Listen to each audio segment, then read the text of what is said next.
এই আমরা দেখে নিলাম, কালকে হয়তো দেখতে পারবো না বা আসতে পারবো কিনা সেইটাই জানি না। তারপর দিদি বললো একটু চা খাবে, দেবদূতে চলে গেলাম। ওইখানে গিয়ে চা পেলাম, বাট সিঙ্গারা পেলাম না। সিঙ্গারা ছাড়া তো চাটা একদম জমে না, তাই চলে এসেছি। সামনেই একটা বাচ্চা কেক বেকারি ছিল, ওইখান থেকে 2টা চকলেট বলস কিনে নিলাম। এই দুটো নিয়েছি কারণ দিদি আর আমি মিষ্টি পছন্দ করি না, তাই দিদি আর আমি হাফ হাফ খাবো।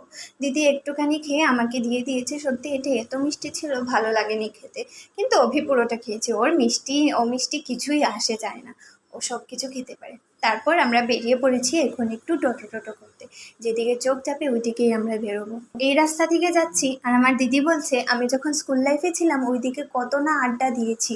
তারপর দিদির সাথে অনেক গপ্প টপ্প করে হাসি মজা করে আমরা চলে এসেছি এখন বাড়ির পাড়াতে। ওইখান থেকে দাদুর জন্য মিষ্টি আর মাদের জন্য নিমকি নিয়ে চলে আসছিলাম। আর আমাদের পাড়াতে এসে দেখি ওইখানে একটা গাড়ি অ্যাক্সিডেন্ট হয়েছে। এখানে বেশিক্ষণ দাঁড়ায়নি, যদি দিদি এসব বেশি ভয়